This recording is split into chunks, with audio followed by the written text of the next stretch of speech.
El tiempo de la exposición bíblica de la palabra de Dios. Ya estamos a 26 de diciembre del año 2020, prácticamente es el último 2021, perdón, vamos a pasar al 2022. No podemos retrasar los años, pero es el último domingo de diciembre y queremos terminar este año con una exposición de ánimo para nosotros, pero también es una exposición de exhortación. Vamos a estar en todo el capítulo número 1 de esta carta. Hemos puesto título a esta exposición. El título es Poder y Gracia en Tesalónica, o Poder y Gracia en la iglesia de los tesalonicenses. Vamos a ver de forma general este capítulo donde la iglesia de los tesalonicenses es una iglesia de ejemplo para toda la iglesia o para los cristianos que leen esta carta. La iglesia es una iglesia modelo. Es una iglesia que nos da el ejemplo de servicio. Es una iglesia donde se ha mostrado el poder y se ha mostrado la gracia de Dios. Así que el capítulo 1, si nosotros podemos sacar una verdad central del capítulo 1, podemos nosotros resaltar la frase de los ídolos al Dios vivo y verdadero, o para servir al Dios vivo y verdadero. ¿Cuál es el objetivo de esta exposición? El objetivo es que usted y yo, a través del ejemplo de esta iglesia, podamos motivarnos bíblicamente para el servicio a Dios. Si no nos motivamos con la verdad, no va a haber poder humano que pueda motivarnos de forma espiritual. Podemos motivarnos de forma carnal, pero necesitaríamos muchas técnicas para mantener esa motivación para el servicio de Dios. Hoy vamos a ver, y este es el objetivo, motivarnos a servir a Dios a través del ejemplo de esta iglesia. Características de la iglesia de los tesalonicenses, principalmente, si usted lee el libro de los Hechos, y ahorita lo vamos a hacer, esta iglesia recibió el evangelio en medio de la persecución. No solamente por parte de la cultura o por parte del imperio, sino también recibió ataques de los falsos maestros. Sufría esta iglesia, por supuesto, pero también vamos a ver el distintivo, que esta iglesia se ha mantenido firme en la verdad, viendo a Jesucristo, amando el evangelio y también proclamando el evangelio. Así que es un ejemplo para todos nosotros la iglesia de Tesalónica. Vamos a ver cuáles fueron sus inicios, hermanos. Y el último día del mes del 2021, muchas iglesias van a estar predicando o van a estar motivando a los miembros para hacer propósitos para el próximo año 2022. No quiero pensar ya en los años, pero de modo, así es. 2022. En muchas iglesias nos vamos a preguntar esa noche, o en la cena de fin de año, nos vamos a preguntar cuáles son nuestros propósitos para el 2022. Va a haber propósitos de muchos tipos. Las personas que no son creyentes, que no son cristianas, también hacen sus propósitos de inicio de año. Pero ¿qué dice la palabra de Dios acerca de los propósitos?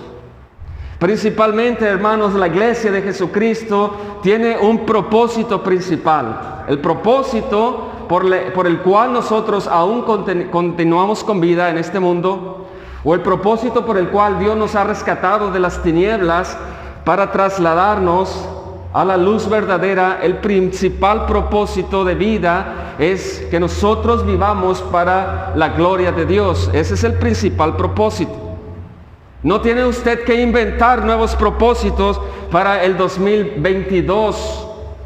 Es cuestión de que se acerque a la palabra de Dios y vea el propósito principal de la iglesia. El propósito principal de la iglesia es vivir para la gloria de Dios.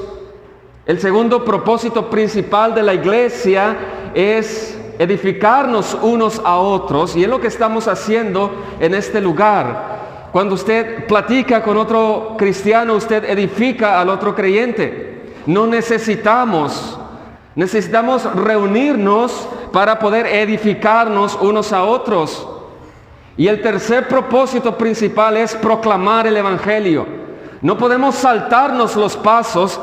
Pudiéramos ser como la iglesia de Éfeso en Apocalipsis, que hacen obras y obras, pero al final han dejado su primer amor.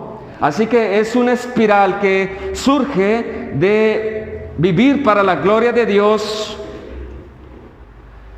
edificarnos unos a otros y después proclamar el evangelio de Jesucristo. El propósito, hermanos, de esta iglesia, de la iglesia de los tesalonicenses, era servir al Dios vivo y verdadero. Ese era el propósito. Así que el objetivo, hermanos, de esta exposición es que no se conforme a las ideas del mundo, que no nos conformemos, porque así es el mundo, hace propósitos cada día, cada año, pero no lo hacen de la manera correcta, de la manera bíblica. Hermanos, el cristianismo es un estilo de vida porque Dios ha afectado y ha transformado todas nuestras áreas. Así que el servir al Dios vivo y verdadero debe de ser un distintivo no solamente de los misioneros, no solamente de los pastores, de los teólogos, de los maestros. Es un distintivo de todo el cuerpo del cuerpo de Cristo, que es la iglesia. El servir al Dios vivo y verdadero es un estilo de vida. No es un propósito si nosotros queremos o no queremos, sino que lo traemos ya por naturaleza, porque existen dos grupos en este mundo. El primer grupo sirve al pecado, el segundo grupo sirve a la verdad.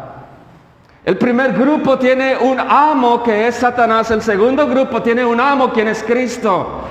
Pero hermanos, si nosotros podemos acuñar una frase en nuestro corazón, es que siempre somos esclavos del pecado del pasado, pero ahora esclavos de Dios, esclavos de Jesucristo, pero siempre esclavos. ¿Cuál es el propósito, pues, que las iglesias van a estar meditando en estos últimos días? El propósito bíblico que vemos en la palabra de Dios es servir al Dios vivo y verdadero. No hay otra opción. Vamos a ver pues cuáles los orígenes de esta iglesia. Si gustan buscar, el libro de los Hechos capítulo número 17. ¿Cuál fue el inicio de la iglesia de los tesalonicenses? ¿Y qué nosotros podemos aprender acerca de sus inicios? Hechos capítulo 17.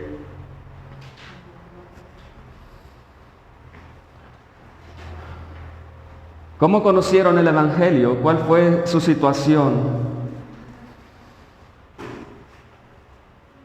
Para empezar, esta Biblia tiene un título, El alboroto en Tesalónica. Ya se imaginarán cómo llegó el evangelio a esta ciudad. Hechos capítulo 17 dice así: pasando por Anfípolis y Apolonia, llegaron a Tesalónica, donde había una sinagoga de los judíos. Y Pablo, como acostumbraba, fue a ellos y por 3 días de reposo discutía con ellos, declarando y exponiendo por medio de las Escrituras que era necesario que el Cristo padeciese y resucitase de los muertos, y que Jesús, a quien yo os anuncio, decía él, es el Cristo. Verso 4, vemos que hay fruto. Y algunos de ellos creyeron y se juntaron con Pablo y con Silas, y de los griegos piadosos gran número, y mujeres nobles no pocas. Entonces los judíos que no creían tenían celos, tomaron consigo a algunos ociosos, hombres malos, y juntando una turba, alborotaron a la ciudad. Y asaltando la casa de Jasón, procuraban sacarlos al pueblo. Pero no hallándolos, trajeron a Jasón y algunos hermanos ante las autoridades de la ciudad, gritando: estos que trastornan el mundo entero también han venido acá, a los cuales Jasón ha recibido. Y todos estos contravienen, escuchen la mentira, contravienen los decretos de César, diciendo que hay otro rey Jesús. Y alborotaron al pueblo y a las autoridades de la ciudad oyendo estas cosas, pero obteniendo fianza de Jasón y de los demás lo soltaron. Hermanos, el evangelio llegó a Tesalónica en medio de gran dificultad, en medio de gran persecución, principalmente de la cultura romana.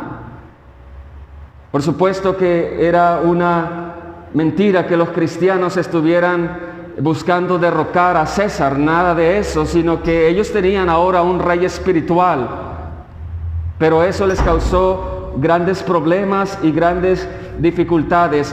¿Cuál es el distintivo de la iglesia de los tesalonicenses? Recibieron el mensaje en medio de grandes tribulaciones, en medio de grandes dificultades, para que usted lo tenga eso en el contexto. Ahora si gusta volver a Primera de Tesalonicenses, si usted lee el capítulo 2, hermanos, Pablo tiene que defender su trabajo como predicador del Evangelio. Todo el capítulo 2 de Tesalonicenses, Pablo hace una defensa del Evangelio. Es importante tener en cuenta que cuando Pablo recibe ataques, siempre lo recibe en dos direcciones, principalmente en el mensaje, y como segunda forma lo recibe en su testimonio. Los ataques espirituales que recibió el apóstol Pablo van dirigidos a su mensaje y va dirigido también a su persona, a su testimonio. Por ejemplo, en el verso 3 del capítulo 2, el mensaje, Pablo dice que el mensaje que les ha predicado es verdadero y sin errores. ¿Cuál es la contraparte? Pues falsos maestros estaban diciendo que el mensaje que Pablo había predicado tenía errores. Desde el verso 9 hasta el verso 12 del capítulo 2, Pablo les recuerda que su testimonio fue justo y fue recto delante de todos los tesalonicenses. Pablo les recuerda cómo los exhortaba como a hijos y los consolaba. Pablo está defendiendo su testimonio, pues está siendo atacado. Y el verso 5 del capítulo 2, Pablo dice que él no fue un hombre amador del dinero, y tampoco no buscaba pues la gloria de los hombres. Así que esta iglesia está pasando por persecución. Verso 14, ese sí lo vamos a leer. Esta iglesia está siendo perseguida por causa de Cristo. Capítulo 2, verso 14, dice Pablo: porque vosotros, hermanos, vinisteis a ser imitadores de las iglesias de Dios en Cristo Jesús, que están en Judea, pues habéis padecido de vuestra propia nación las mismas cosas que ellos padecieron de los judíos. Es un distintivo de esta iglesia de Tesalónica, la tribulación. La primera y la segunda carta tiene ese distintivo. Esta iglesia padece persecución, no solamente espiritual, sino también persecución física. Muchos cristianos habían muerto en manos del imperio y se preguntaban qué iba a pasar pues cuando el Señor Jesucristo regresara. Ellos ocupaban palabras de ánimo, pero en medio de la tribulación ellos sirven de ejemplo para las iglesias futuras. ¿Cuál es el propósito de la carta?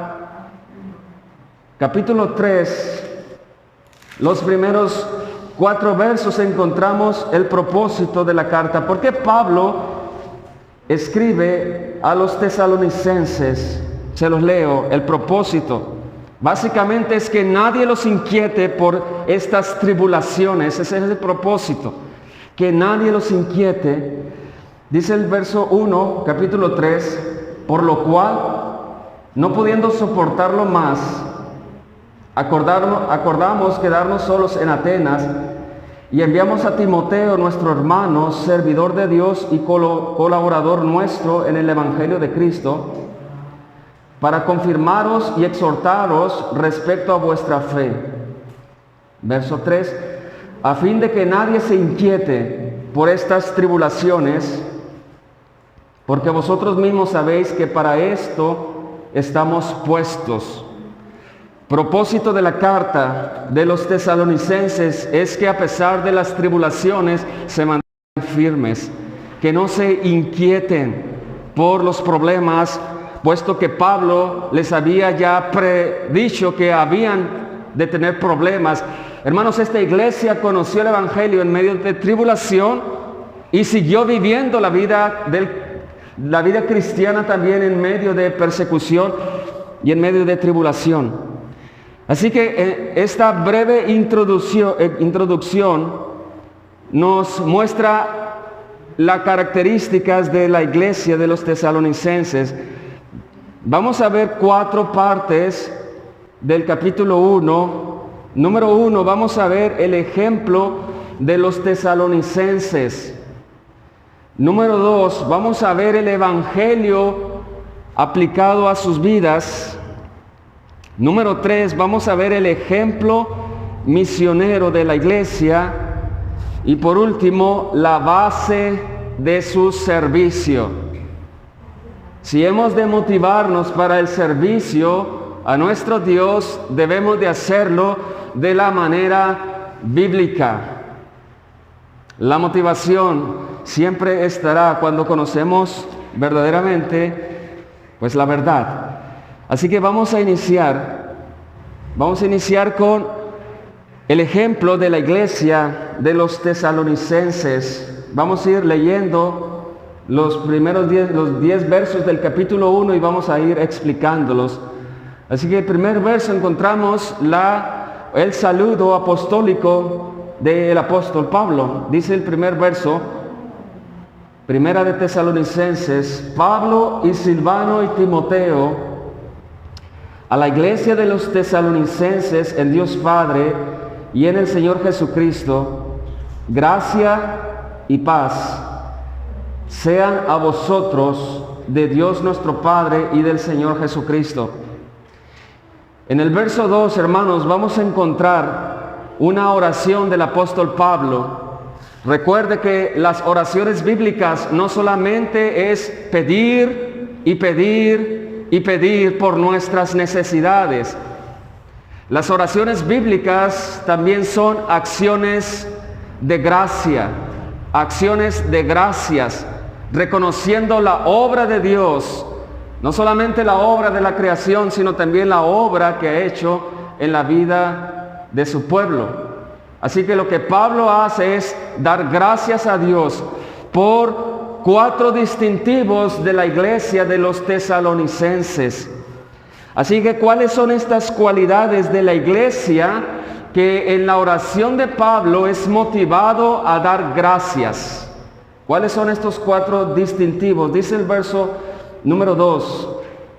Damos siempre gracias a Dios por todos vosotros, haciendo memoria de vosotros en nuestras oraciones. Verso 3, acordándonos sin cesar delante de Dios y Padre nuestro, de la obra de vuestra fe. Aquí encontramos el primer distintivo de esta iglesia, del trabajo de vuestro amor, segundo distintivo, y de vuestra constancia en la esperanza en nuestro Señor Jesucristo, tercer distintivo.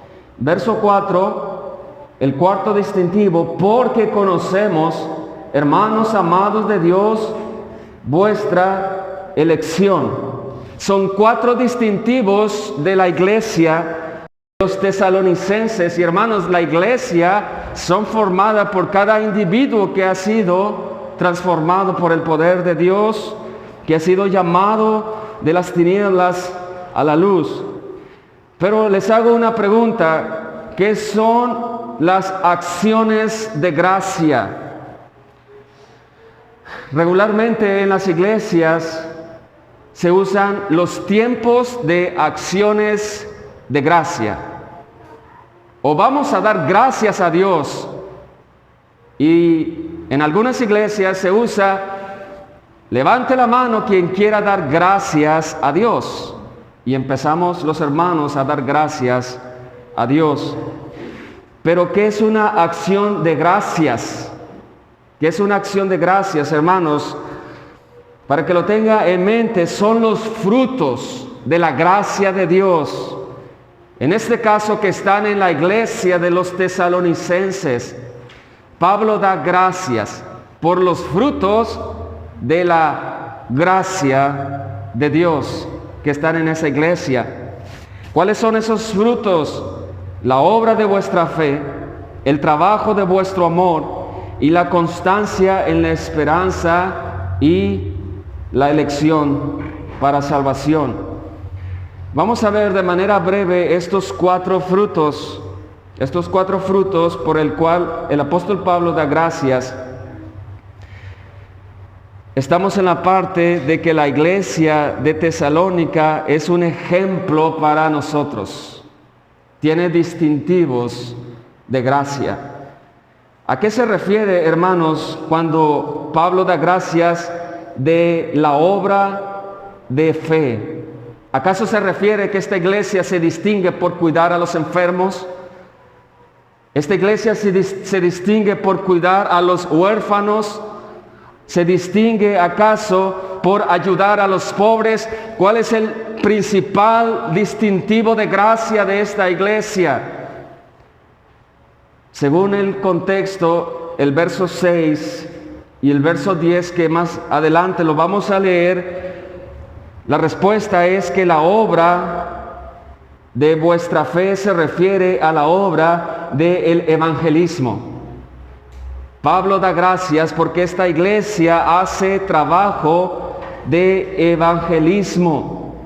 ¿Qué es el evangelismo? Capítulo 2, verso número 14. ¿Cuál era el contexto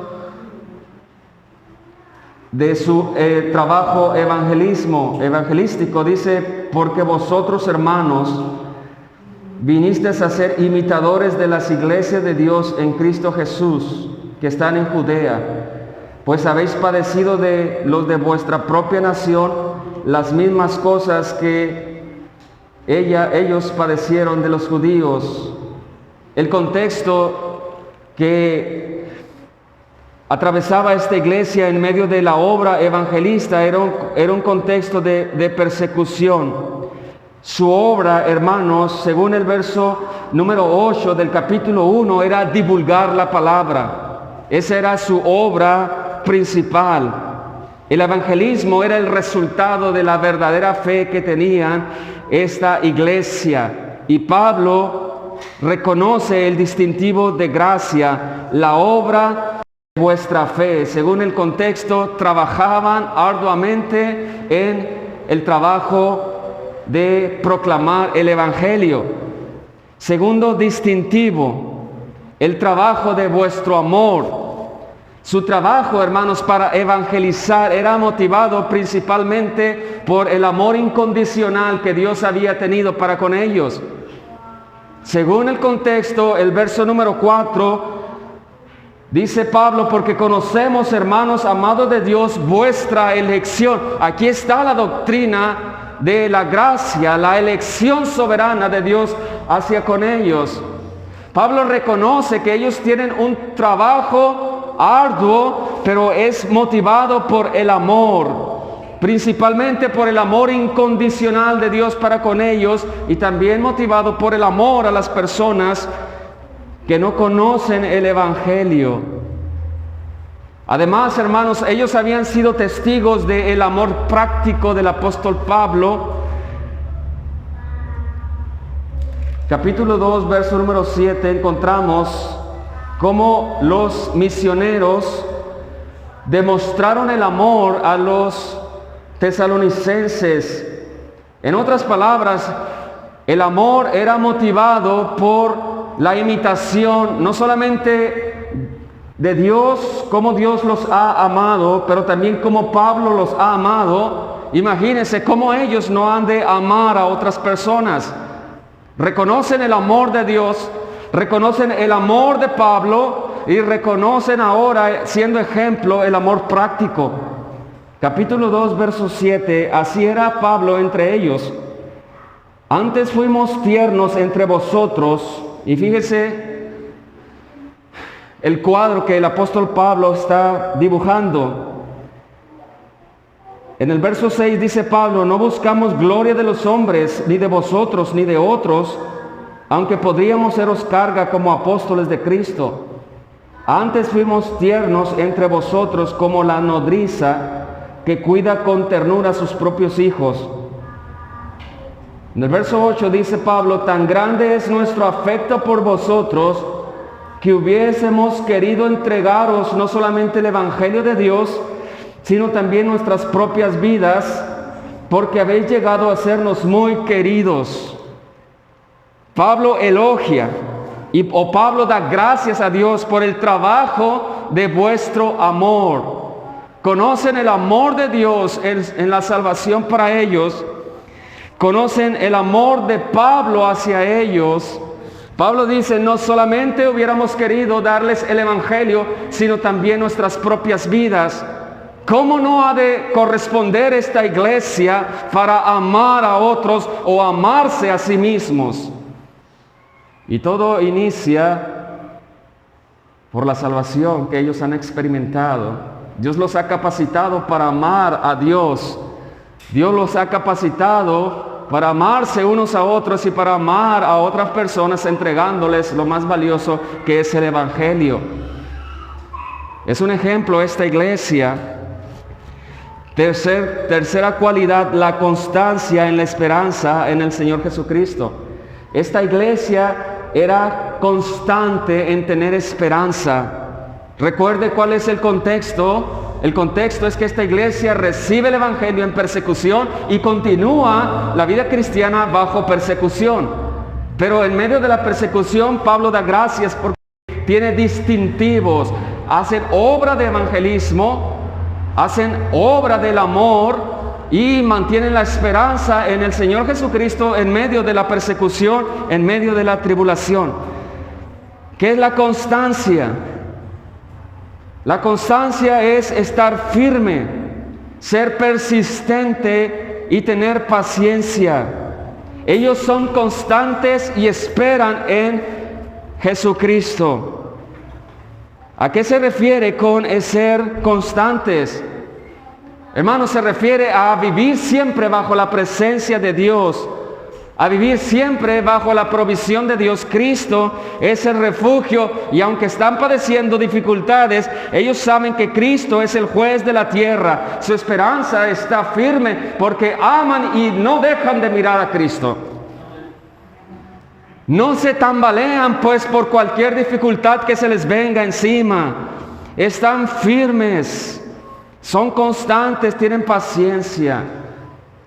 Y la pregunta, hermanos, que todos debemos de hacernos cuando leemos esta carta: ¿cómo sabe Pablo, Silvano y Timoteo que estos hermanos o estos hombres o mujeres son elegidos para salvación?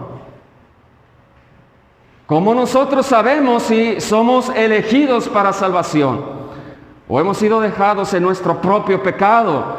¿Cómo usted sabe que la persona que está al lado, su hermano en Cristo, es un elegido por Dios? ¿Cómo sabe Pablo, Silvano y Timoteo que esta iglesia goza de la provisión de la elección?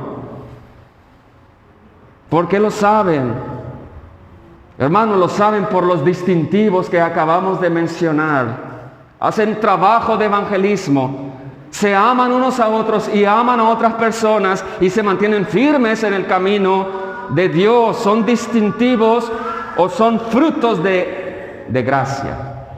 Son frutos.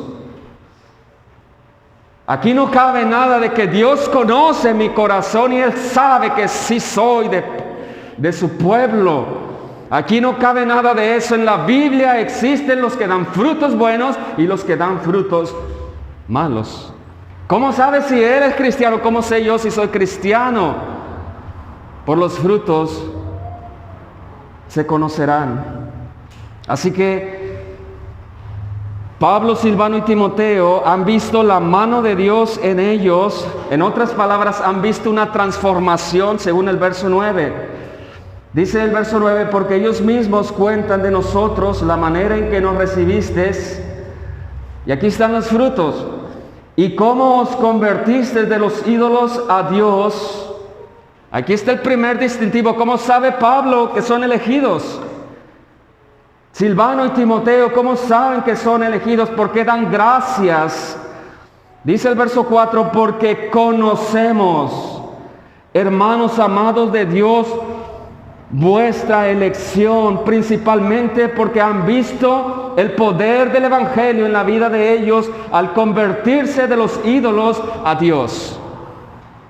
Pero no se convierten de los ídolos a Dios para estar en un punto neutral. Se convierten para pasar al otro extremo, y el otro extremo es servir al Dios vivo y verdadero. ¿Cómo sabe Pablo, Silvano y Timoteo que la elección ha llegado a sus vidas? Hermanos, por los frutos. Veamos brevemente ¿cuáles son algunas características de la elección?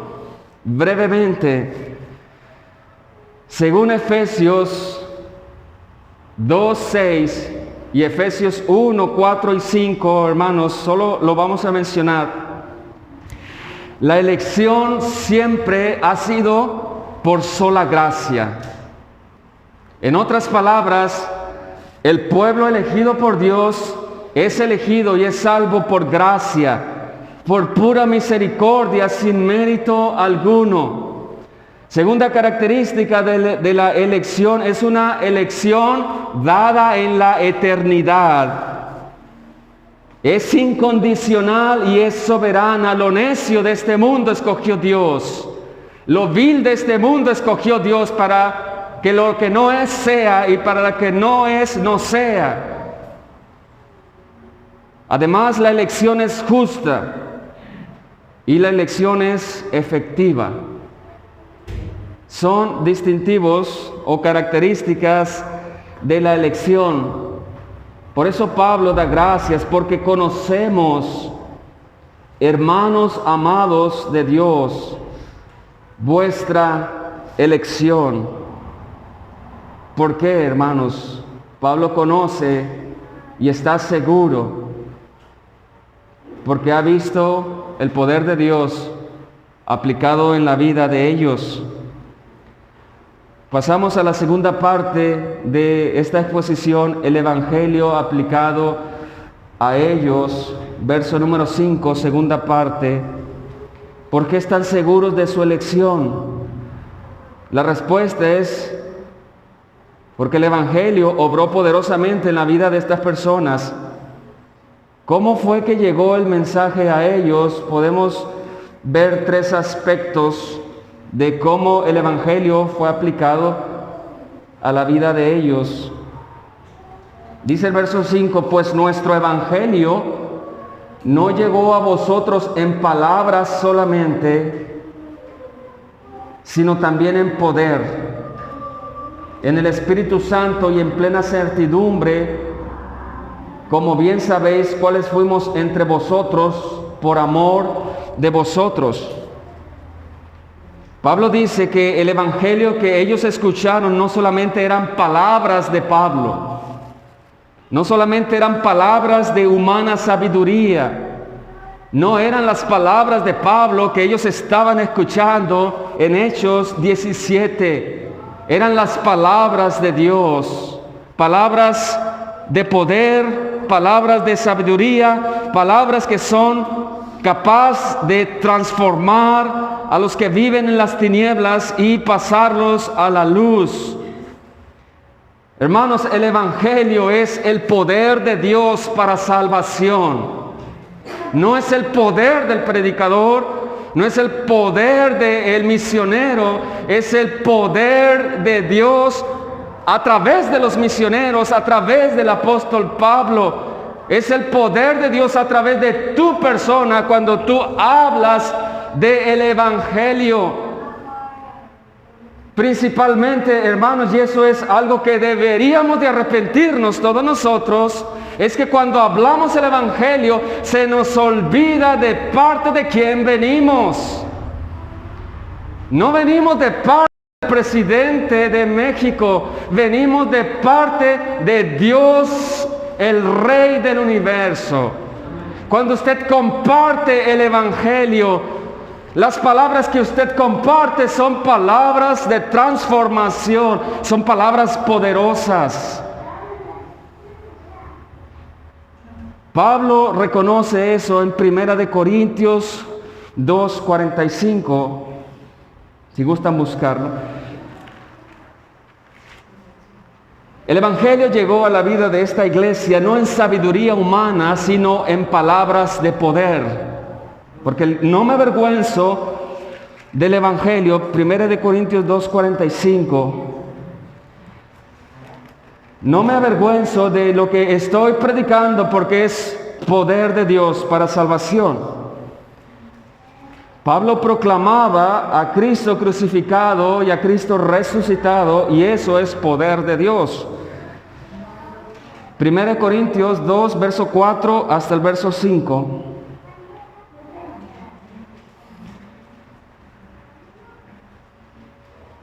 1 Corintios 2,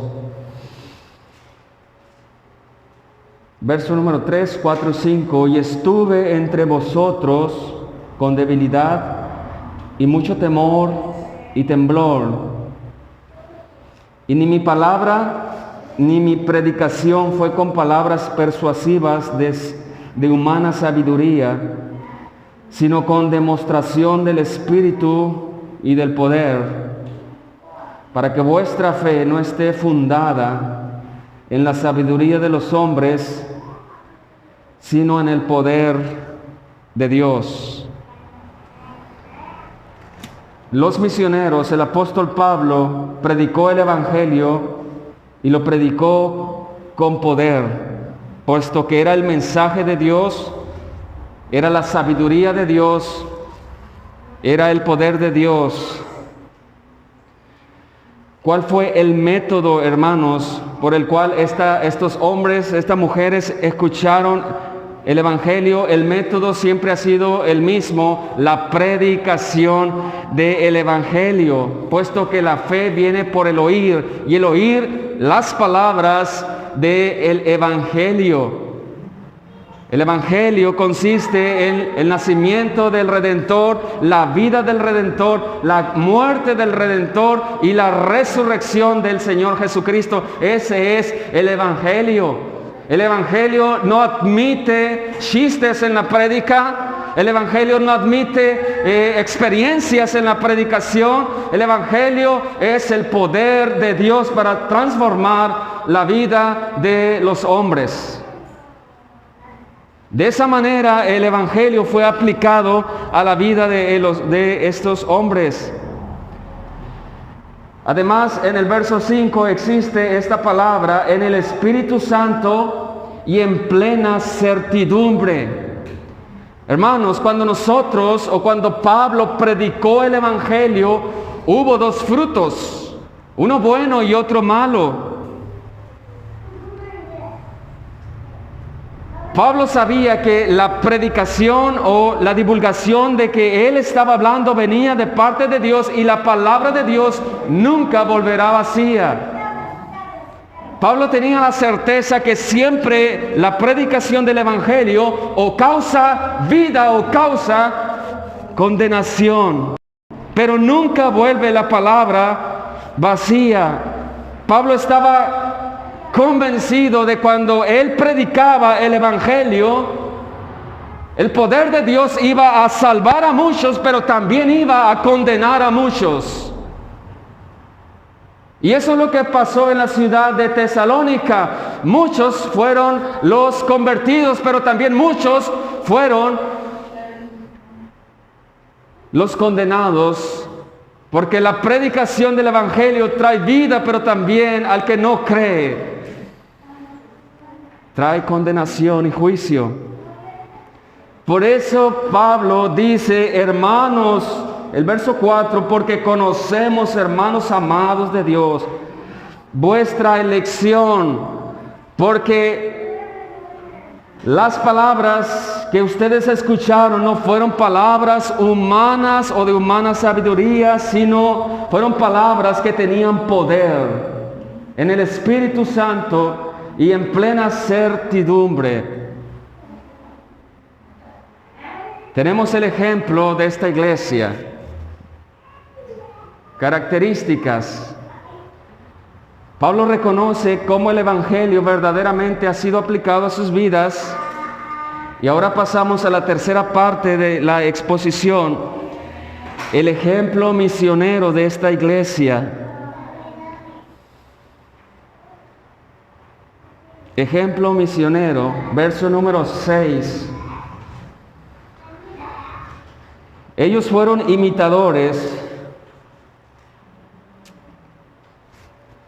Otro distintivo de la iglesia de los tesalonicenses, imitaban lo correcto, desechaban lo malo. Eran imitadores, dice el verso número 6, y vosotros vinisteis a ser. Resalte esa palabra, porque nosotros también queremos ser imitadores, no solamente de Pablo, sino también del Señor Jesús. Y vosotros vinisteis a ser imitadores de nosotros y de Cristo o del Señor,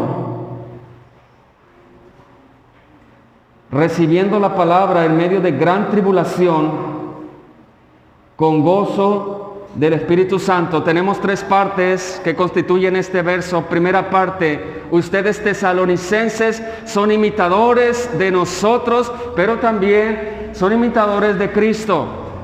Han recibido la palabra en medio de tribulación, pero aunque reciben la palabra en medio de la tribulación, ustedes tienen gozo en el Espíritu Santo.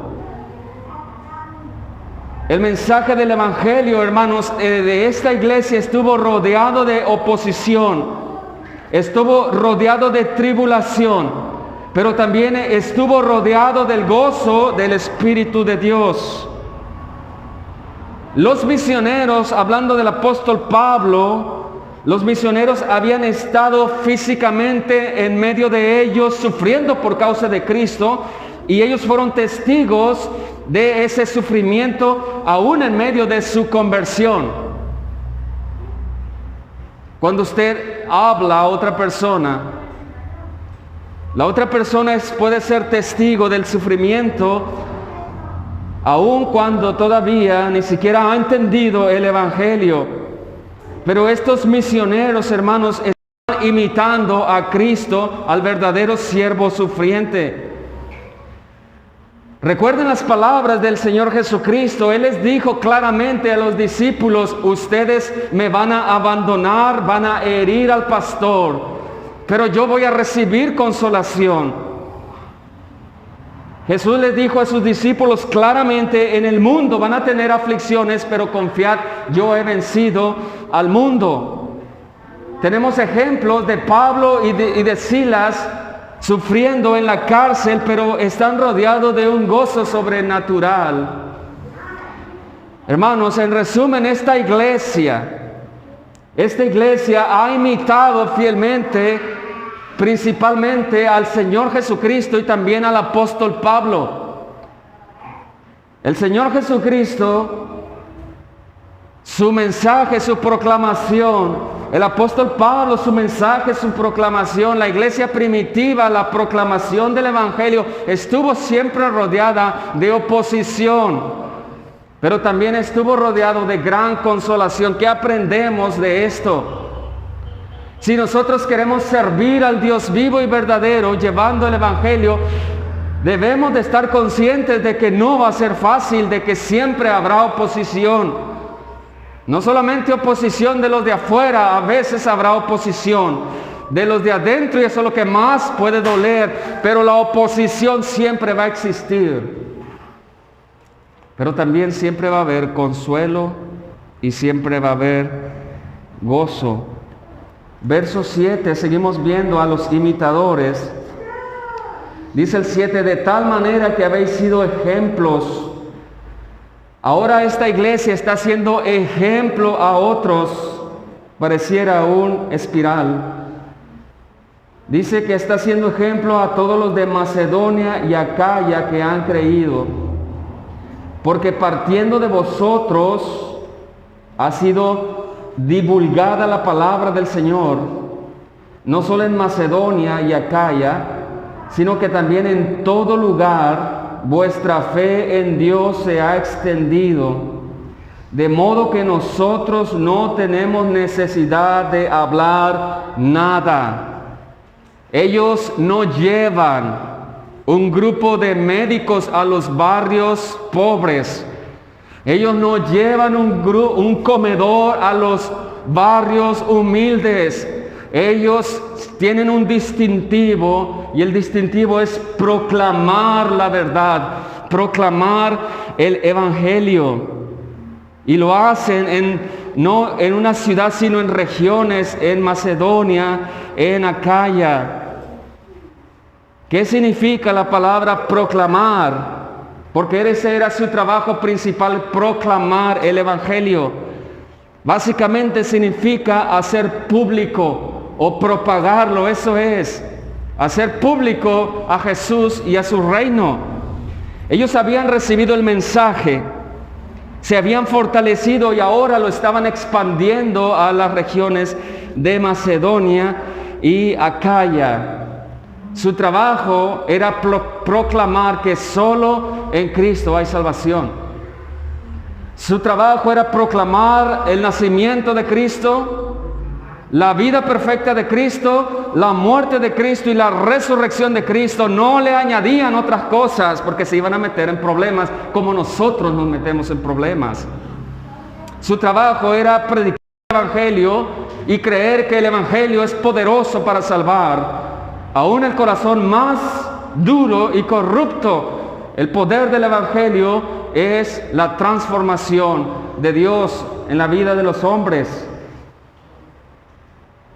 Ellos eran buenos imitadores y ahora estaban siendo ejemplos a otros cristianos. Es una hermosa cadena de verdad. Es un patrón bíblico del servicio a Dios. Vemos elementos de corrupción, una cultura altamente politeísta, depravación sexual y todo lo que se nos venga en mente.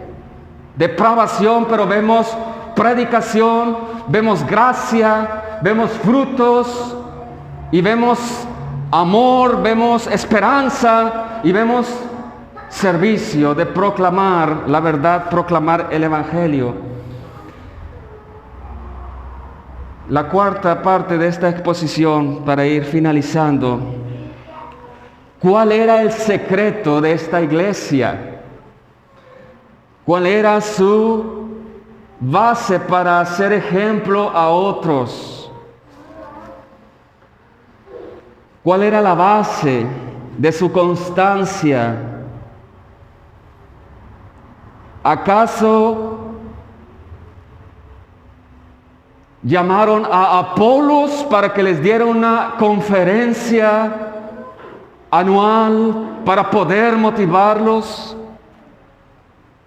¿Acaso llamaron a John MacArthur, Paul Washer para motivar a la iglesia? ¿Cuál era la base de su motivación?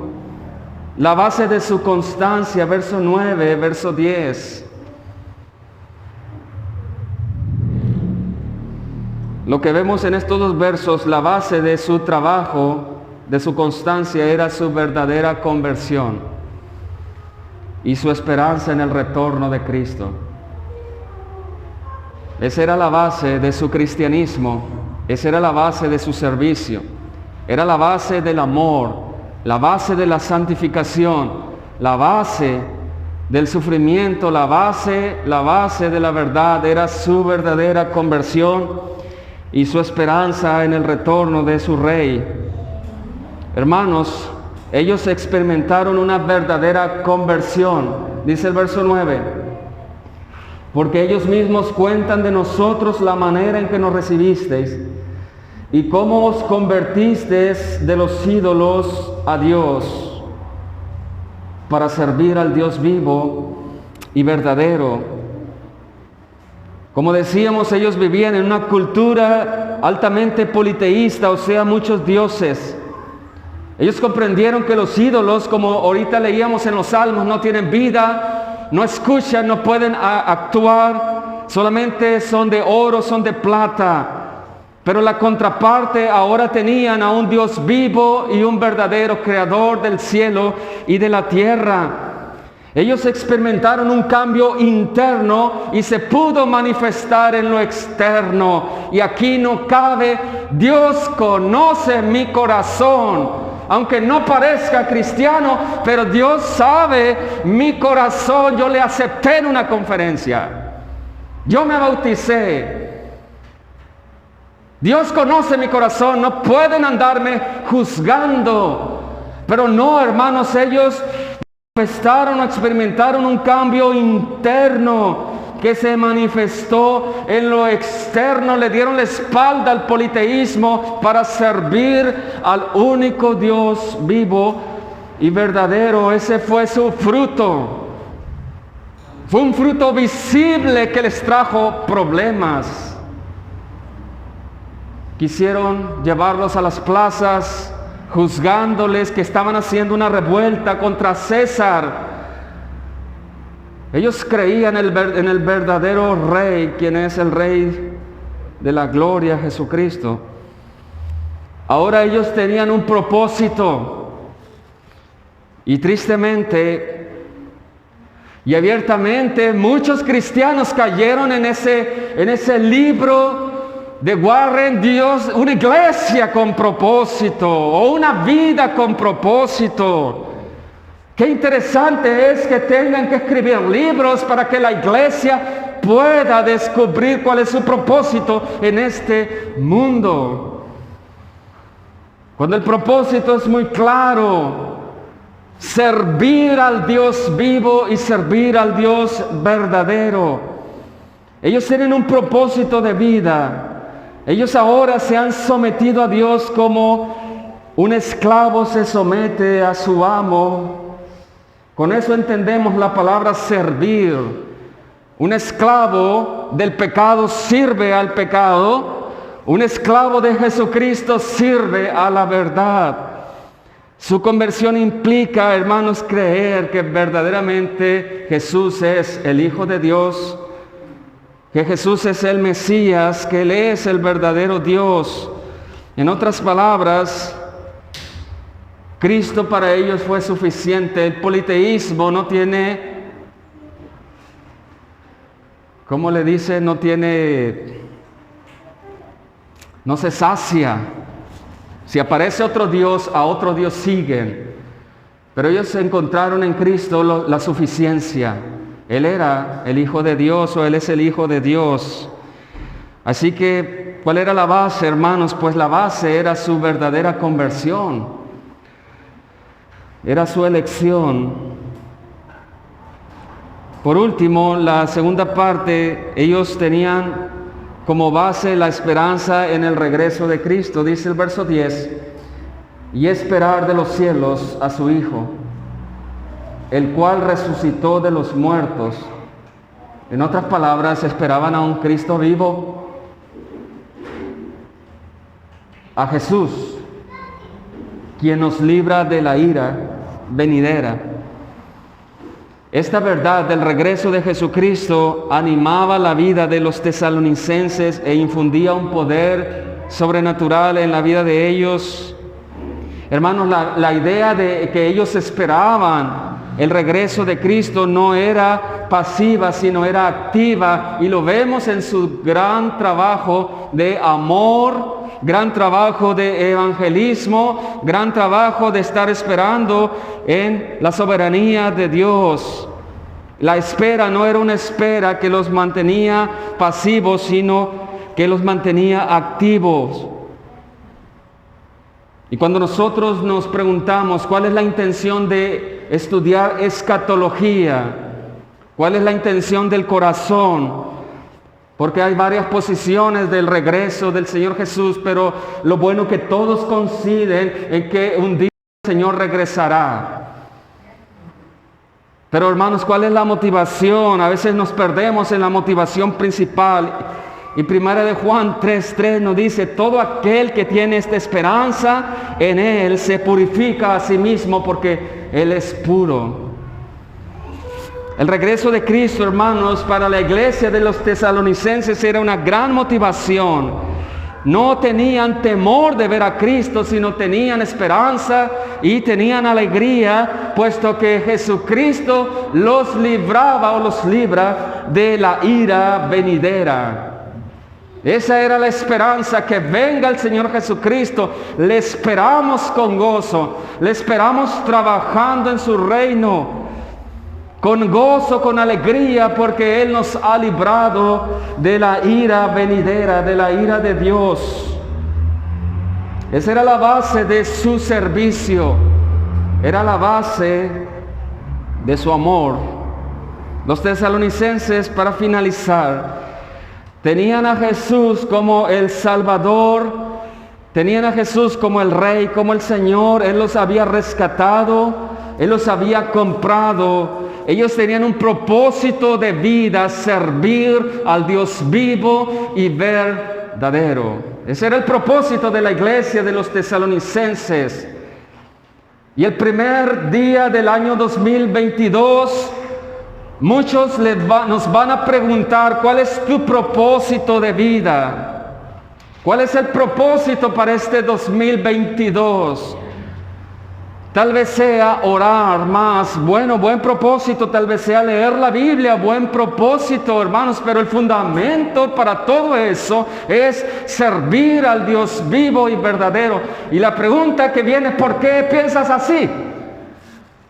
Y la respuesta es: porque antes servía a los ídolos, ahora sirvo al Dios vivo y verdadero. Aprovechemos cuando nos digan cuál es el propósito para ir al gimnasio, un mejor trabajo, salir a caminar, pedir perdón a ciertas personas. ¿Cuál es el propósito, hermano? De nada sirve nada de eso si no entendemos bien la base bíblica. Y si nos preguntan cuál es el propósito de tu iglesia y hacemos una lista, bueno, tendremos conferencias el 10 de mayo, cómo ser una mujer de Dios. Y tendremos conferencia para matrimonios el 14 de febrero. Y tendremos conferencias en la Semana Santa. Y tendremos fiestas por aquí, fiestas por allá. Pero el propósito principal de tu iglesia es servir al Dios vivo y verdadero. En las iglesias, como en las empresas, se utiliza la técnica. La meta del año 2022, la visión para este año, el propósito de este año. Y ahí se andan criticando unos a otros, diciendo: tu iglesia no tiene visión, tu vida no tiene propósito como cristiano. Hermano, la Biblia dice que el cristiano verdadero tiene un propósito de vida: servir al Dios vivo y verdadero. Finalmente, existen dos grupos en este mundo. ¿En qué grupo estamos? No nos hagamos, como dice, bola. Existen dos grupos. El primero, los que sirven a los dioses falsos, los esclavos del pecado. El segundo grupo son los que sirven al único Dios verdadero, aquel que los ha liberado de la esclavitud, pero para ser ahora esclavos de Cristo. Hermanos, existen dos grupos en esta tierra, los que reciben o recibirán la ira de Dios en el futuro, y los que hemos sido librados por gracia, gracias a Cristo. ¿En qué grupo nos encontramos? Somos esclavos. El problema es que unos son esclavos del pecado y otros somos esclavos de Cristo. El esclavo tiene un propósito y el propósito es servir. En este caso, la iglesia verdadera, su propósito principal es servir al Dios vivo y verdadero y esperar su regreso, el regreso de Cristo. Oremos para dar gracias. Nuestro Dios, queremos darte las gracias por su palabra. Damos gracias por esta iglesia que es un ejemplo para todos nosotros. El Evangelio llegó con poder a sus vidas y creó distintivos. Los sacaste de la esclavitud, pero para servir al Dios vivo y verdadero. Ellos eran un ejemplo de servicio. Ellos no hacían planes como nosotros los hacemos cada año. Ellos tenían un estilo de vida. El estilo de vida era servir. Servir al que les había amado antes de la fundación del mundo. Servir al que había puesto su vida en rescate por ellos. Pero su distintivo era servir. Nuestro Dios, que nuestra vida no esté gobernada por los años que vienen, que se van. Que nuestra vida no esté gobernada por los meses, semanas, horas, días, segundos. Que nuestro propósito de vida siempre sea cada segundo, minuto, semana, mes, año, poder servirte, nuestro Dios. Y pedimos que nos ayudes a que la motivación verdadera siempre la encontremos y la busquemos en tu verdad, en tu palabra. Gracias, nuestro Dios, y que seamos motivados por tu palabra para servir en cada momento, no esperar las fechas estratégicas, sino que sea un siempre servir a usted. Gracias damos en el nombre de Jesús. Amén.